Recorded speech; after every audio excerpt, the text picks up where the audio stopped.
नमस्कार. भारतीय राजकारण आणि अर्थव्यवस्था ही क्षेत्र तशी खूपच गुंतागुंतीची आहेत, नाही का? आणि अशा जगात एका स्त्रीने आपलं वर्चस्व कसं निर्माण केलं असेल? आज आपण अशाच एका प्रेरणादायी नेतृत्वाची गोष्ट जाणून घेणार आहोत. निर्मला सीतारामन. एक प्रश्न विचारतो. आज अब्जावधी डॉलर्सची जी आपली भारतीय अर्थव्यवस्था आहे, तिची सूत्र नक्की कोण सांभाळत आहे?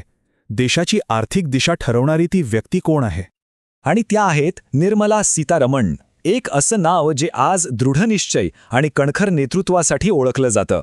चला तर मग त्यांचा हा संपूर्ण प्रेरणादायी प्रवास कसा होता याचा आपण मागोवा घेऊया. आपण त्यांच्या प्रवासातले 5 महत्त्वाचे टप्पे पाहणार आहोत. अगदी त्यांच्या शिक्षणापासून ते राजकारणातल्या प्रवेशापर्यंत. मग संरक्षण मंत्री म्हणून त्यांची ऐतिहासिक कामगिरी, त्यानंतर अर्थमंत्री म्हणून त्यांनी घेतलेले धाडसी निर्णय, आणि शेवटी एक प्रेरणादायी व्यक्तिमत्व म्हणून त्यांचा प्रवास. असं म्हणतात की प्रत्येक यशस्वी प्रवासाचा पाया हा ज्ञानावर रचलेला असतो. तर मग निर्मला सीतारमण यांच्या प्रवासाची सुरुवात नक्की कुठून आणि कशी झाली हे पाहूया. तर 1959 मध्ये मदुराईत जन्मलेल्या निर्मला यांनी आधी अर्थशास्त्रात पदवी मिळवली आणि त्यानंतर थेट JNU मधून एमफिल केलं.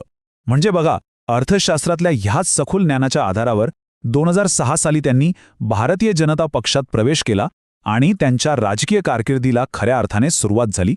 आणि याच भक्कम शैक्षणिक पायावर त्यांची राजकीय कारकीर्द आता राष्ट्रीय स्तरावर एक मोठी झेप घेण्यासाठी तयार होती. 2014 हे वर्ष त्यांच्या राजकीय प्रवासात एक मोठा टर्निंग पॉइंट ठरलं. आंध्र प्रदेशमधून त्या राज्यसभेवर खासदार म्हणून निवडून आल्या आणि मग काय, त्यांच्यावर एकापाठोपाठ एक मोठ्या जबाबदाऱ्या सोपवण्यात आल्या आणि ह्याचमुळं त्या थेट राष्ट्रीय राजकारणाच्या केंद्रस्थानी आल्या. त्यांच्या कारकिर्दीमध्ये एक असा क्षण आला ज्याने खरं तर भारतीय राजकारणाच्या इतिहासात एक नवा अध्याय लिहिला. हा आकडा आहे 2. 2017 मध्ये त्यांची देशाच्या संरक्षण मंत्री म्हणून नियुक्ती झाली आणि इंदिरा गांधींनंतर हे महत्त्वाचं पद भूषवणाऱ्या त्या भारताच्या इतिहासातल्या केवळ दुसऱ्या महिला ठरल्या. खरंच हा एक ऐतिहासिक क्षण होता. संरक्षण मंत्री म्हणून त्यांनी राष्ट्रीय सुरक्षेसाठी अनेक धाडसी निर्णय घेतले. पण त्याचबरोबर बदलत्या जागतिक समीकरणांमध्ये भारतीय लष्कराला तांत्रिकदृष्ट्या अधिक सक्षम करणं किती गरजेचं आहे हे ओळखून त्यांनी लष्कराच्या आधुनिकीकरणावर प्रामुख्याने लक्ष केंद्रित केलं. संरक्षण मंत्रालयाची जबाबदारी इतकी यशस्वीपणे सांभाळल्यानंतर त्यांच्यासमोर एक नवीन आणि तितकंच मोठं आव्हान उभं राहिलं, आणि ते म्हणजे देशाच्या अर्थव्यवस्थेचं नेतृत्व करण्याचं. कोरोना महामारी आली आणि संपूर्ण जगाची अर्थव्यवस्था संकटात सापडली. अशावेळी त्यांनी आत्मनिर्भर भारत या अभियानाची घोषणा केली.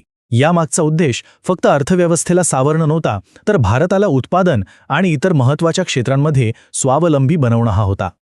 अर्थमंत्री म्हणून त्यांनी काही मोठे आणि धाडसी निर्णय घेतले, जसं की देशांतर्गत गुंतवणुकीला चालना मिळावी म्हणून कॉर्पोरेट टॅक्समध्ये कपात करणं आणि व्यापार अधिक सुलभ व्हावा यासाठी वस्तू व सेवा कर म्हणजेच GST प्रणालीमध्ये महत्त्वाच्या सुधारणा लागू करणं. ही काही त्यातली महत्त्वाची पावलं होती. पण त्यांच्या कामाच्या पलीकडे जाऊन पाहिलं तर निर्मला सीतारमण या एक कणखर आणि प्रेरणादायी व्यक्तिमत्व म्हणून ओळखल्या जातात. त्यांनी आपल्या कार्यातून हेच सिद्ध केलं आहे की महिला कोणत्याही क्षेत्रात मागे नाहीत. त्यांचं कर्तृत्व हेच याचं मूर्तिमंत उदाहरण आहे असं म्हटलं तर वावगं ठरणार नाही. खरं तर त्यांचं कणखर व्यक्तिमत्व, त्यांची निर्णायक क्षमता आणि कोणत्याही आव्हानाला सामोरं जाण्याची त्यांची जी कार्यशैली आहे, त्यामुळेच त्या आजच्या तरुण पिढीसाठी एक आदर्श बनले आहेत. निर्मला सीतारामन यांचा संपूर्ण प्रवास पाहिल्यावर एक महत्त्वाचा प्रश्न नक्कीच मनात येतो की एका व्यक्तीचं दूरदृष्टी असलेलं नेतृत्व देशाचं भविष्य कसं आणि किती प्रभावित करू शकतं, यावर नक्की विचार करा.